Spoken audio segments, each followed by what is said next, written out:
Gupit-gupit tayo ng mga gamot at para i-display na natin yung ating mga gamot-gamot. Ayan.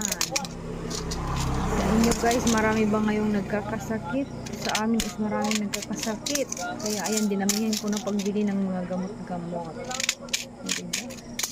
Bili tayo ng maraming gamot kasi mabenta yung mga gamot ngayon dito sa tindahan natin. Yung gamot sa ulo, sipon, ubo, at lagnat, ayan, at kung ano-ano pang mga sakit-sakit.